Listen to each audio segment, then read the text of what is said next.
videoing now? Okay. We're going to do in supine position primarily for loosening.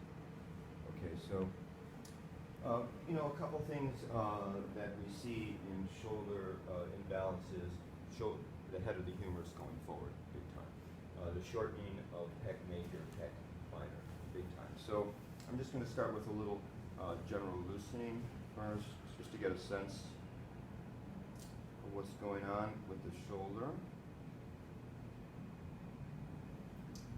Just do a little mobilization of the bigger musculature here. So we were doing this in class yesterday. So here's the head of the humerus, and I'm using the palm of my hand to address the upper fibers of pec major, and it's basically a pin and stretch, just to see how the mobilization is.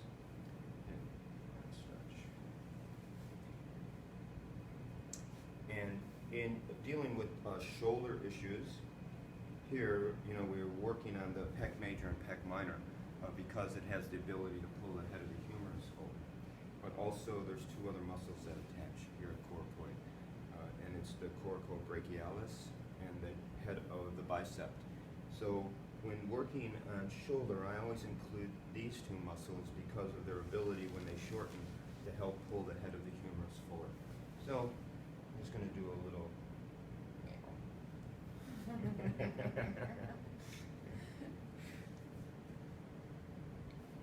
So I'm literally using my body weight to engage and unroll the musculature. There's also this way where you engage the muscle and pull the arm back. It's a very nice one to unwind. It's okay.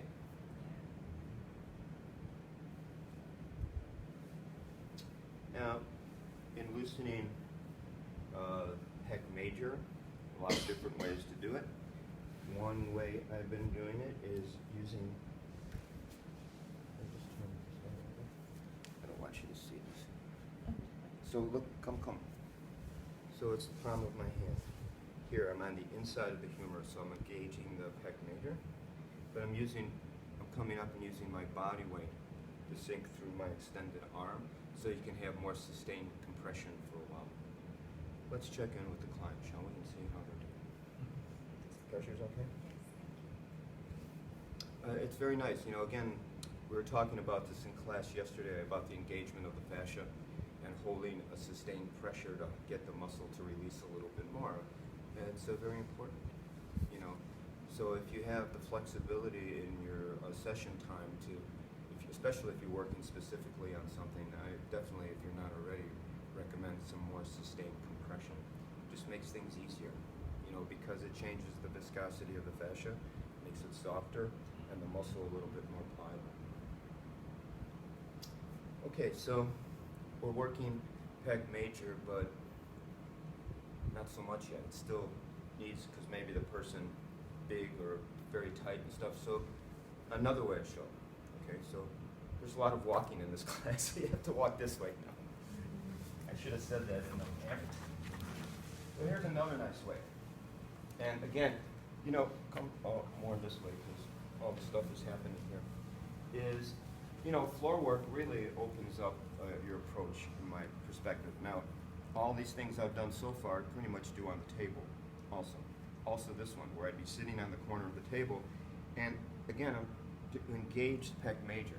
This is my thing. And to sink in long enough to help it start to soften out a little bit pec minor. So I'm going to come like this. Now, when you go like this, you understand the muscle goes like this, right?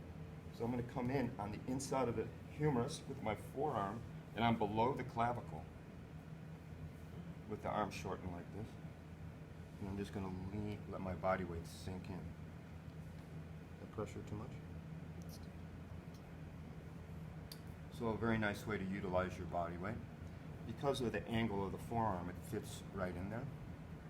So now you have the situation here where you have good engagement of pec major, and because of this arm position, you're in a good position to do a nice pin and stretch. So keeping this engagement in, and I'm not really doing anything except leaning into it. I'm going to move the arm out slowly and tell me when that engages pretty good. it's a really rather, because you're using levers, and it really helps bring that vector into the muscle. And release, so that's a very nice way of freeing up here. Okay, 2 other things, and then we'll try doing them. So in supine, it's just evolved now into some general loosening. Okay. So a couple of things here, what I talked about is there's the latissimus here, which is the muscle that makes up the back of your armpit. So you want to address the latissimus to a certain extent. So this. See, the eyebrows go up when I do that. So, but check it out. It's all these natural connections are gifts, basically, because when you find some natural connection onto another body, the body accepts it a little bit more. It's like a natural thing. Like if you find a good hug with somebody, it's a natural thing. It's just you allow yourself to go into it a little bit more. So my fingers are relatively flat, and then I can come down onto the muscle.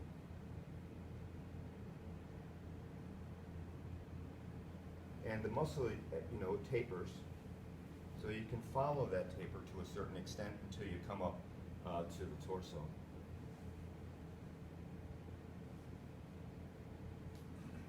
So that's a nice way of starting to loosen all that. And then one more thing. Another major muscle that impedes the movement of the shoulder girdle is the serratus. Okay, so that attaches not only off the inferior angle but up onto the border of the scapula. So that can bind the movement of the scapula. So we're going to do a little of this.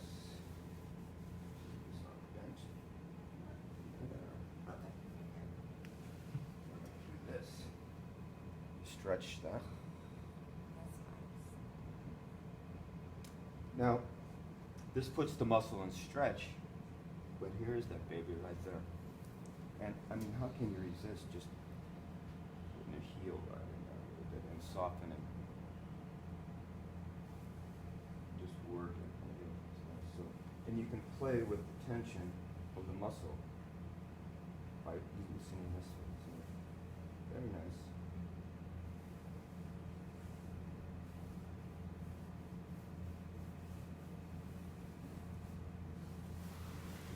Okay,